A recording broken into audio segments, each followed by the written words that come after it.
First ನೀವು ಕೂತ್ಕೊಳ್ಳಿ, ನೀವು ಕೂತ್ಕೊಳ್ಳಿ.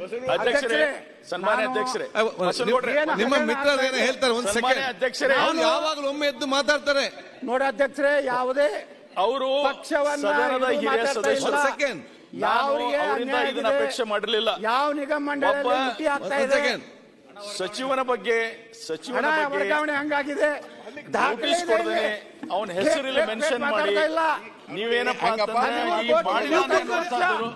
ಅಪಾದನೆ ಮಾಡ್ತಕ್ಕಂಥದ್ದು ಸರಿಯಲ್ಲ.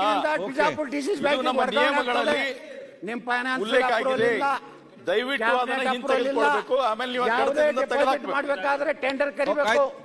ಯಾವ ಬ್ಯಾಂಕಿನವರು ಬಡ್ಡಿ ಹೆಚ್ಚು ಕೊಡ್ತಾರೆ ಅಲ್ಲಿ ಇಡಬೇಕು, ಅವಾಗ ಟೆಂಡರ್ ಕರಿಬೇಕು. ಎಲ್ಲ ನ್ಯಾಷನಲೈಸ್ ಬ್ಯಾಂಕಿನ ರಾಷ್ಟ್ರೀಕೃತ ಬ್ಯಾಂಕ್ನಲ್ಲಿರುವಂತಹ ಡಿಪಾಸಿಟ್ ತಮ್ಮ ಬ್ಯಾಂಕ್ನಲ್ಲಿ ಇಟ್ಕೊಂಡು ಈ ರೀತಿ ಮುಖ್ಯಮಂತ್ರಿಗಳೇ ವ್ಯವಸ್ಥಿತವಾಗಿ ನಿಮ್ಮನ್ನು ಮುಗಿಸ್ಲಾಕ ತಯಾರಾಗಿದೆ. ಲೋಕಸಭೆ ನಂತರ ನಿಮ್ಮನ್ನು ಮನೆಗೆ ಕಳಿಸ್ಬೇಕು ಅನ್ನೋದು ರೆಡಿ ಮಾಡ್ಕೊಂಡು ಕೂತಾರೆ. ಆದ್ರೆ ನೀವು ಮಾತ್ರ ಹಿಂಗೆ ಸ್ಟ್ರಾಂಗ್ ಆಗಬೇಕು. ಎಲ್ಲ ನೆನ್ಕರಿಗೆ ಹಾಕ್ರಿ. ನಿಮ್ಗೆ SIT ಮ್ಯಾಗ ವಿಶ್ವಾಸ ಐತಿಲ್ಲ, ಎಲ್ಲ ಹಾಕ್ರಿ. ಬೋಯಿ ನಿಗಮನೂ ಹಾಕ್ರಿ. ಎಲ್ಲ ಗುರ್ತೈತ್ರಿ. ಕೋಆಪರೇಟಿವ್ ಯಾರು ಕೋಆಪರೇಟಿವ್ ಎಟ್ಟೆಟ್ ಮಹಾನ್ ಈಗ ರಾಜಣ್ಣವ್ರದ್ದು ಎಬ್ಸ್ಕೊಂಡು ಕೂತಾರಲ್ಲ, ಯಾರು ಕೋಆಪರೇಷನ್ ರಾಜಣ್ಣವ್ರದ್ದು ಎಬ್ಸ್ಕೊಂಡು ಕೂತಾರ ನಿಮ್ಮವ್ರೆ ರಾಯರೆಡ್ಡಿ ಸಾಹೇಬ್ರೆ. ನಾನು ಹೇಳ್ತಾ ಇರೋದು ಇದು ಕೋಆಪರೇಟಿವ್ ಕೋಆಪರೇಷನ್. ನಾನು ಈ ಸಂದರ್ಭದಲ್ಲಿ ಇಷ್ಟೇ ಹೇಳಕ್ ಬಯಸ್ತಾ ಇದ್ದೀನಿ. ನಾವೆಲ್ಲ ಪರಿಶಿಷ್ಟ ಜಾತಿ ಪರಿಶಿಷ್ಟ ಪಂಗಡದ ಅವ್ರ ಜೀವನ ಹೆಂಗ್ ಮಾಡ್ತಾರ ನೋಡ್ತಾ ಇದ್ದೀವಿ. ಅವರ ಓಣಿಗೆ ಹೋದಾಗ, ಅವ್ರ ಕಾಲನಿಗೆ ಹೋದಾಗ ನಮ್ಗೆಲ್ಲ ಕಣ್ಣೀರು ಬರ್ತದೆ.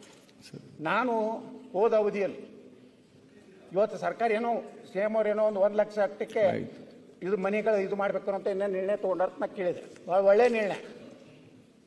ಇವತ್ತು 1 ಲಕ್ಷ ತುಂಬಲಿಕ್ಕೆ ಅವ್ರಿಗೆ ಸಾಧ್ಯ ಇಲ್ಲ. ಒಂದು 100 ಜನರಿಗೆ ನಾ 50,000 ರೂಪಾಯಿ ಕೊಟ್ಟು ಇವತ್ತು SC ST ಜನಾಂಗದವ್ರಿಗೆ, ಹಿಂದುಳಿದವ್ರಿಗೆ ಪ್ರಧಾನಮಂತ್ರಿ ಆವಾಸ್ ಯೋಜನೆಯಲ್ಲಿ ಮನೆ ಕೊಡಿಸುವಂಥ ಕೆಲಸ ಮಾಡಿ. ಎಷ್ಟು ಹಣ ಬೇಕ್ರಿ ಒಬ್ಬ ರಾಜಕಾರಣಿಗೆ? ಎಟ್ಟರ ಲೂಟಿ ಮಾಡೋರದೇರಿ, ಸಾಕಾಗುದಿಲ್ಲ. ಎಷ್ಟು ಹಗರಣಗಳು, ಅದು 5,000 ಹಗರಣ, ಇದು ಮಾತಾಡಿಯಲ್ಲ. ಅದೇ ಹೇಳಕತ್ತೀರಿ. 187 ಕೋಟಿ ಒಳಗೆ ಪರಿಶಿಷ್ಟ ಪಂಗಡದ ಬಡವರಿಗೆ ಹಂಚಿದ್ರೆ ಎಷ್ಟು? 18,000 ಕುಟುಂಬಗಳಿಗೆ 1 ಲಕ್ಷ ರೂಪಾಯಿ ಕೊಳ್ಳಕ್ಕಾಗ್ತದೆ. ಅವ್ರ ಜೀವನ ನಡೀಲಿಕ್ಕಾಗ್ತದೆ. ನೀವು ಹೋಗಿ ತಿತ್ತಿರಲ್ಲ, ಆ ಜನಾಂಗದ ರೊಕ್ಕ ತಿತ್ತೀರಿ, ನಿಮ್ಗೆ ನಿಮ್ಮ ಮಕ್ಕಳಿಗೆ ಹೆಂಗೆ ಒಳ್ಳೇದಾಗ್ತದೆ? ನೀವು ಆತ್ಮಾವಲೋಕನ ಮಾಡ್ಕೊರಿ. ರಾಜಕಾರಣಿಗಳು ಎಷ್ಟೋ ರಾಜಕಾರಣಿಗಳ ಮಕ್ಕಳು ಎಲ್ಲಿ ಹಾದಿ ಬಿಟ್ಟಾರ, ಎಷ್ಟು ದುಶ್ಚಟಕ್ಕೊಳಗಾಗ್ಯಾರ, ಎಷ್ಟು ಅಪಘಾತದಾಗ ಸತ್ತಾರ. ಇದನ್ನೆಲ್ಲನೂ ನಮ್ಮ ಆತ್ಮಸಾಕ್ಷಿನೂ ಬೇಕು.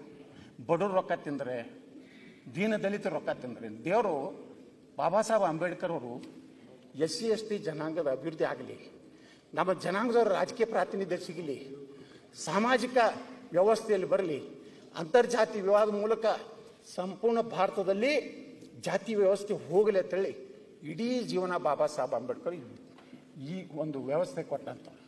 ಇವತ್ತು ಏನಾಗ್ತಾ ಇದೆ? ನಾವು ಯಾವ ಹಾದಿಯಲ್ಲಿ ಹೋಗ್ತಾ ಇದ್ದೀವಿ?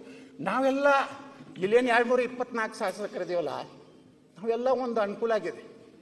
ಇನ್ನು ಮೇಲೆ ನೀವು ನಿಮ್ಮ ಕ್ಷೇತ್ರದಲ್ಲಿರುವಂಥ ದಲಿತರ ಹಣ, ಬಡವರ ಹಣ, ಪರಿಶಿಷ್ಟ ಜಾತಿ ಪರಿಶಿಷ್ಟ ಪಂಗಡದ ಹಣ ತಿಂದರೆ ನಿಮಗೆ ಹೆಂಗೆ ಒಳ್ಳೇದಾಗ್ತದೆ?